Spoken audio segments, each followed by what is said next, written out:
नमस्कार मंडळी. आपण ऐकत आहात शापित नागवंश या कथेचा 4था भाग. चला तर मग लवकरच सुरू करूया.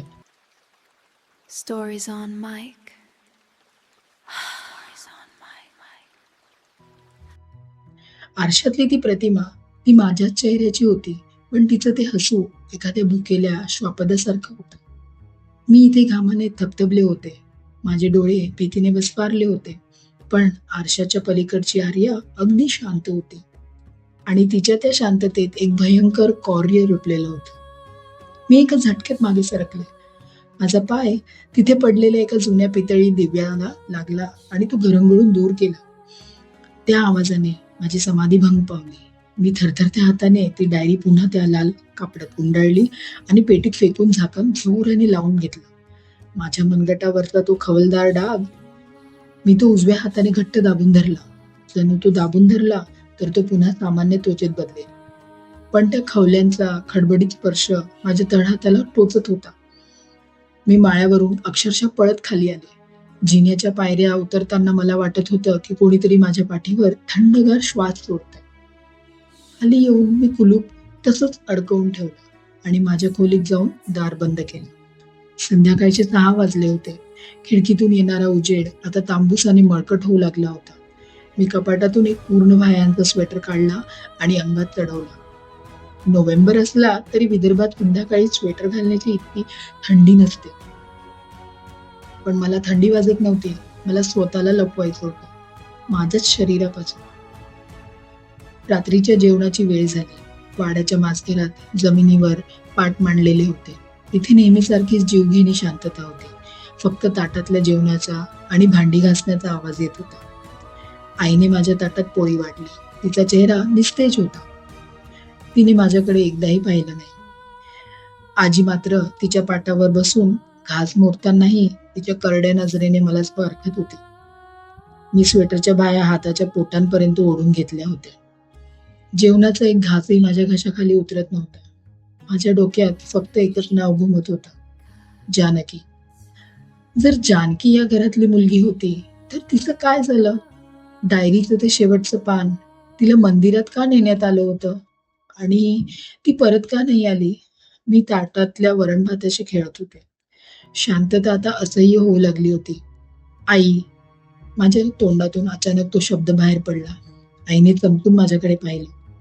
काय झालं? वरण कमी पडलंय का? मी एक दीर्घ श्वास घेतला. छातीतली धडधड वाढली होती. पण मला विचारायचं होतं, जानकी कोण होती? माझा हा प्रश्न माझघरात एखाद्या बॉम्बसारखा पडला.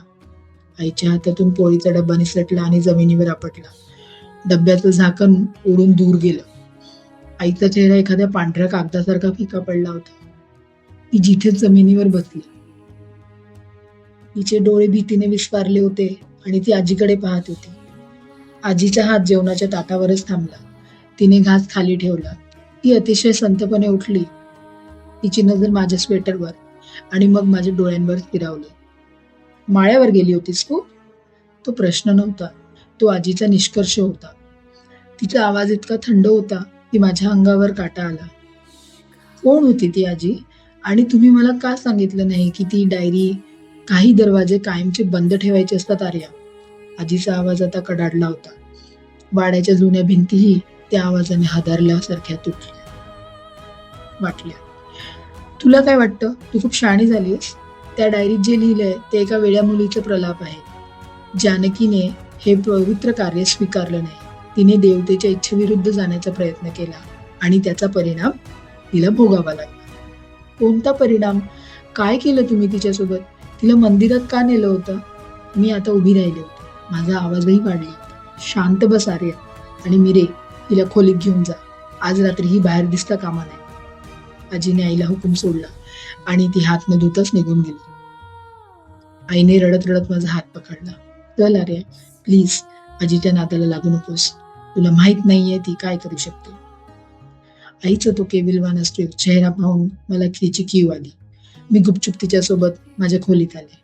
आईने बाहेरून कडी लावली. आई, दार उघड. आई, तू मला अशी बंद नाही करू शकत. मी दारावर थापा मारल्या, पण बाहेरून फक्त आईच्या रडण्याचा आणि दूर जाणाऱ्या पावलांचा आवाज आला. खोलीत आता फक्त मी आणि तो अंधार होता आणि माझ्या अंगात घातलेला तो स्वेटर. मी थकून जमिनीवर बसले. रात्रीचे 10 वाजले होते. कालची अमावस्या संपली होती, पण तो शाप संपला नव्हता. तो माझ्या रक्तात मिसळला होता. मला झोपायचं नव्हतं. मला भीती वाटत होती की जर मी डोळे मिटले तर माझं शरीर पुन्हा तिच्या ताब्यात जाईल. मी भिंतीला पाठ टेकवून डोळे उघडले. मी भिंतीला पाठ टेकवून डोळे उघडे ठेवण्याचा आटोकाट प्रयत्न करत होते, पण हळूहळू खोलीतली हवा जड होऊ लागली. माझ्या कानात एक विचित्र गुणगुण ऐकू येऊ लागली. ती वाड्याच्या बाहेरची येत होती. ती माझ्या नसांमधून वाहत होती. ती वाड्याच्या बाहेरून येत नव्हती, ती माझ्या नसांमधून वाहत होती. माझे डोळे जड होऊ लागले. मी झोपेत नाही तर एका भयानक गुंगीत ओढली जात होती. आणि मग मी एक स्वप्न पाहिलं, पण ते स्वप्न माझं नव्हतं. ती एक आठवण होती, अशी आठवण जी माझ्या जन्माच्या कित्येक शतके आधीची होती. मला एक घनदाट काळोख जंगल दिसलं, इतकं दाट की तिथे सूर्याचा प्रकाशही पोचत नसेल. जमिनीवर फक्त वाळलेली पानं आणि भली मोठी मुळं होती. मी म्हणजे मी नसून कोणीतरी दुसरंच त्या जंगलातून धावत होतं. माझ्या पायात चपला नव्हत्या, पण मला दगडांचा, काट्यांचा काहीच लागत नव्हतं. माझ्यासमोर एक अतिशय प्राचीन काळ्या दगडांनी बांधलेलं मंदिर होतं. त्या मंदिराच्या गाभाऱ्यात एक भव्य मूर्ती नव्हती. तिथे एक भला मोठा जिवंत अंधार होता. तो अंधार श्वास घेत होता. त्या अंधारातून एक नाव घुमत होतं. ते नाव माझ्या कानांचे पडदे फाडत होतं. नागऋण, नागऋण. त्या स्वप्नात मी त्या अंधारासमोर गुडघे टेकले आणि अचानक त्या अंधारातून एक भली मोठी खवलेदार आकृती माझ्या अंगावर झेपावली. तिने मला चावा घेतला नाही. ती माझ्या तोंडातून माझ्या श्वासावाटे माझ्या शरीरात शिरली. आ! मी किंचाळून जागी झाले. खोलीत घुसमटवणारा अंधार होता. माझा श्वास भट्टीसारखा चालत होता. पूर्ण अंग घामाने भिजलं होतं. मी घड्याळाकडे पाहिलं. पहाटेचे 3 वाजले होते. मी शांत होण्याचा प्रयत्न केला. ते फक्त एक स्वप्न होतं, फक्त एक आठवण, मी स्वतःला समजावलं. पण अचानक मला जाणवलं की खोलीतली हवा थंड झाली होती. काल रात्रीसारखी मी उठायला गेले, पण माझे हातपाय हलले नाहीत. माझं शरीर आता माझ्या नियंत्रणात नव्हतं. मी आरशासमोर उभी नव्हते. तरीही मला माहित होतं की माझे डोळे आता माणसाचे राहिलेले नाहीत. माझ्या मनगटावरचे ते खवले आता माझ्या कोपऱ्यापर्यंत पोचले होते. हे स्वेटरच्या आतून मला जाणवत होतं. आणि मग बाहेर वाड्याच्या मोठ्या दरवाजावर कोणीतरी जोराने थापा मारत होतं. धाड, धाड, धाड. पहाटेचे 3 वाजता. आणि त्या थापांसोबत एक रडका, घाबरलेला आवाज आला. तो आवाज माझ्या काकांच्या मुलाचा, पीरचा होता. "काकी, काकी दार उघडा. बाबांना बाबांना काहीतरी चावलंय. ते रक्ताच्या थारोळ्यात पडलेत. दार उघडा." माझ्या अंगातला रक्त गोठून बर्फ झाला. "काका? काल रात्री मी वाड्यातून बाहेर पडले होते आणि आज रात्री तर मी खोलीतच बंद होते. मग काकांना कोणी?" माझ्या डोक्यात विचारांचं काहूर माजलं होतं. माझ्या स्वतःच्या ओठांवरून एक अतिशय थंड, अमानवीय हसू उमटलं आणि माझ्याच आवाजात, पण एका वेगळ्या लयीत एक कुजबुज बाहेर पडली. "म्हटलं होतं ना, ही एकटी नाहीये." तर ही कथा तुम्हाला कशी वाटत आहे? मला नक्की कमेंट करून सांगा. आणि ही कथा आवडत असेल तर मला सबस्क्राईब करा आणि लाईक करा, या कमेंट करा आणि माझ्या चॅनलला सपोर्ट करा. मला आशा आहे तुम्हाला ही कथा नक्की आवडत असेल. धन्यवाद.